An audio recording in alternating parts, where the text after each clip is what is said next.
할렐루야. 아멘. 네, 오늘 마태복음 5장인데요. 우리가 잘 아는 말씀인데 팔복에 대한 그런 내용입니다. 복이 있는 사람이 어떤 사람인지에 대한 그런 말씀인데요. 그 한번 3절부터 10절에 한번 그래도 읽어볼게요. 이 말씀 자체가 은혜가 있기 때문에 심령이 가난한 자는 복이 있나니 천국이 그들의 것이며 애통하는 자는 복이 있나니 그들이 위로를 받을 것이며 온유한 자는 복이 있나니 그들이 땅을 기업으로 받을 것이며 의에 저리고 목마른 자는 복이 있나니 그들이 배부를 것이며 긍휼히 여긴 자는 복이 있나니 그들이 긍휼히 여김을 받을 것이며 마음이 청결한 자는 복이 있나니 그들이 하나님을 볼 것이며 화평하게 하는 자는 복이 있나니 그들이 하나님의 아들이라 일컬음을 받을 것이며 의를 위하여 박해를 받은 자는 복이 있나니 천국이 그들의 것임이라. 아멘. 아멘. 어떤 세상에서 얘기하는 세상 사람들이 얘기하는 복과는 아주 다른 내용인 것을 알게 됩니다. 그래서 오늘 이 말씀을 보면서 하나하나 이렇게 구체적으로 이렇게 묵상해도 참 큰 은혜를 받는데 오늘은 이제 전체적으로 이 복 있는 사람의 어떤 특징이 무엇인가 이렇게 묵상하면서 한 네 가지로 조금 이렇게 묵상하면서 좀 정리가 됐습니다. 첫 번째 특징은 이 팔복에 나타나는 그 복은 물질적인 것이 아니고 영적이고 어떤 정신적인 축복이구나.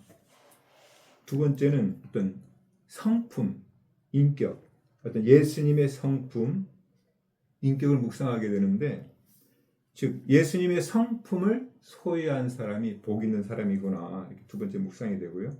세 번째는 이 팔복의 어떤 내용을 보게 되면 소유가 아니에요.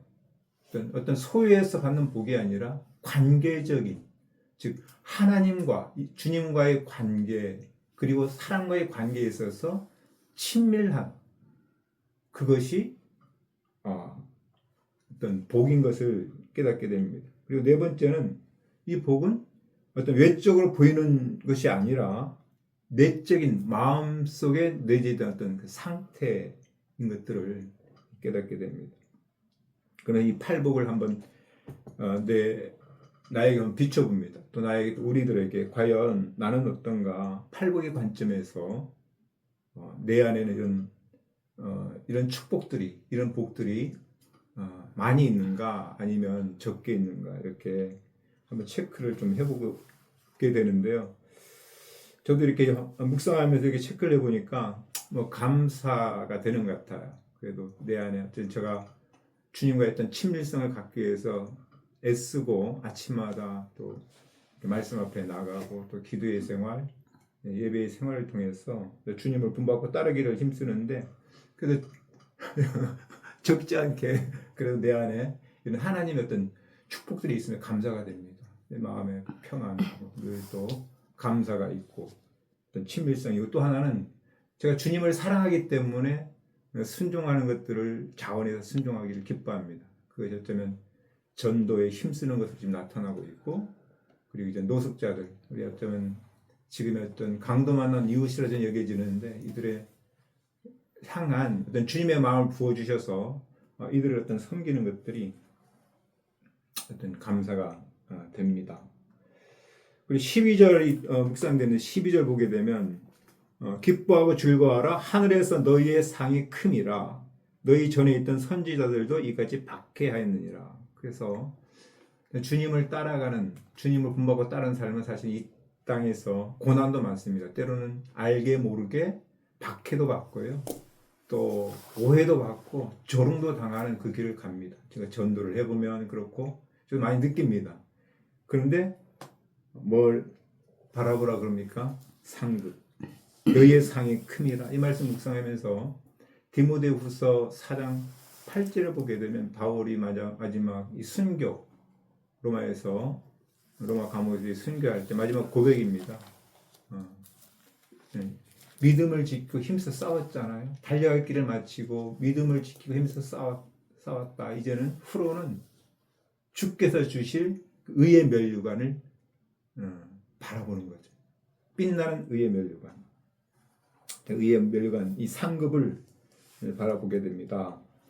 두 번째 묵상된 것은 이제 13절 14절을 보게 되면 너희는 세상의 소금이요 너희는 세상의 빛이라고 말씀을 합니다. 13절에 보면 너희는 세상의 소금이 소금이 만일 그 맛을 잃으면 무엇으로 짜게 하리요 후에는 아무 쓸데없어 다만 밖에 버려져 사람에게 밟힐 뿐이니라. 너희는 세상의 빛이라 산에 있는 동네가 숨겨지지 못할 것이요. 우리 주님께서는 우리들을 향해서 먼저는 소금이다. 그리고 너 세상의 소금이다. 세상의 빛이라 그러는데 소금의 어떤 역할이 뭔가요? 썩어지는 것을 막는 방부제 역할을 하죠. 빛의 역할은 뭐죠? 어둠을 밝히는. 어둠을 밝히고 빛이 임하는 곳에 어둠이 물러납니다. 그래서 죄악에 관영한 이 세상 속에서